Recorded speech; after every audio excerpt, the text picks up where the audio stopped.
All right, I'm at Metric Method, and here is Lexi. She's super clean. They totally cleaned her up. She's got a new motor. Well, it's not new. It's a used motor, but it has 8,700 miles on it, and every single gasket and hose and everything got replaced. Oh God, it looks beautiful. The chain's all clean, cleaner than I've had it. It's been like 2 weeks. I don't even know how to ride a sport bike anymore for reals. Oh my God, she looks so nice. I'm really excited. I'm excited.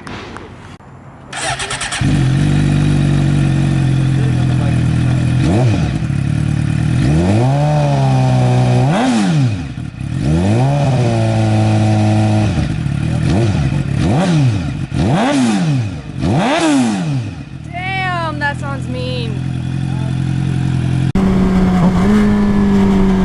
Oh my good God. I missed you so much, Lexi. Oh my God, I fucking miss you so much. It's been like, well, besides SCMM, it's been like basically 3 weeks since I've gotten to ride her because of all the work that went down. And after SCMM, if you guys follow me on social media at all, you probably saw that the next morning I had a flat tire in the rear, and I figured out why. There's a piece of glass stuck in the tire. So a few nights prior to SCMM, a couple of my neighbors got into this huge fight downstairs, like out in the parking lot area, and I guess somebody smashed a bottle down there and what looks like a weed pipe. The next day I saw it and I had totally forgotten about it. So after SCMM, when I rode home, I was riding through the parking lot kind of slow, and if you guys have ever seen weed pipes, the glass on that is like really thick, so it was a huge shard and it just punctured the rear tire because I have Q3s in the rear, so that's why she was out of commission for a while. So after everything that's done, I'm sorry I didn't put up a video explaining why Lexi got a new motor. What basically happened is I took my bike to Metric Method for the 45,000 miles service. And in that service, they were doing the valve adjustments, oil change, replacing all the gaskets, and retightening and retorquing down all the bolts, nuts and bolts. So when they were doing the valve adjustment, basically the third and the fourth valve had no clearance at all. So I was given 3 options. Option 1 was that they could either adjust the valves back to factory settings, and then I could ride it and then kind of just wait and see if a valve breaks, and if it does, then at that time I would have to replace the cylinder head.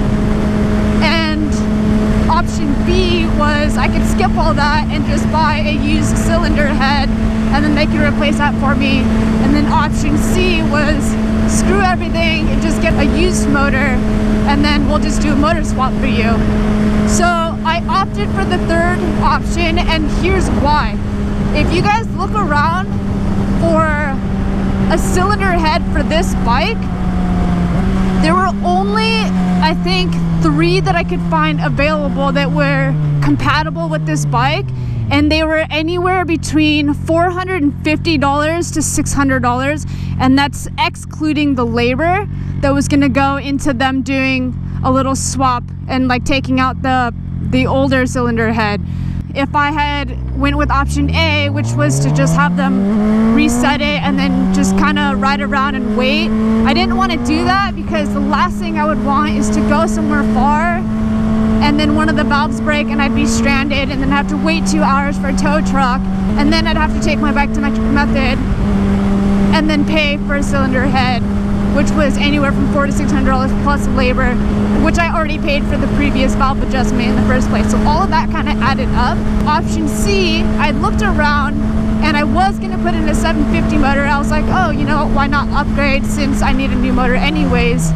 well, I don't need one, but I was like, if I'm gonna do a motor swap, might as well do 750. At the time, again, I couldn't find a motor for sale that was under $1,200 that had under 20,000 miles, which I was willing to pay $1,200 for it if it was under 20,000 miles, but every single one I found was 21,000 miles or over, which is like only half of the mileage I currently have on the bike, so why pay that much?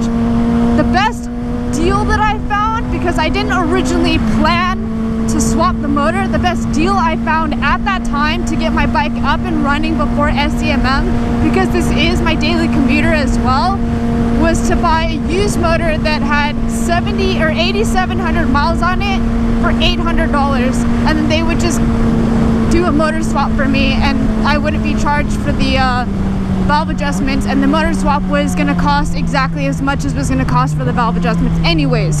So financially and for long term, that was the best option. It's not like they told me I needed a new motor and was like, oh well, you're kind of fucked, like just figure it out. That's definitely not what happened. I personally opted for option C because A, I didn't want the valves to break on me while I was riding. B, I was going to spend nearly as much money doing the cylinder head, because like I said, at that time I couldn't find any for good prices, and there were only 3 available because, I don't know, I guess not that many people had cylinder heads floating around. And there weren't any 750 motors, so I went and just got a 600 motor. So she's newer than the day I bought her, because I bought her with 14,000 miles on it. So all of that is what happened. While we're doing updates, I figured I'd tell you guys this too.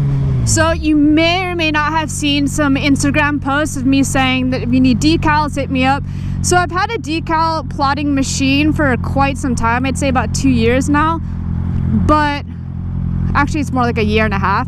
But I never advertised that I cut stickers, because at the time I was working a lot and I didn't have the time. So if anybody needs custom decals, send me an email or a DM.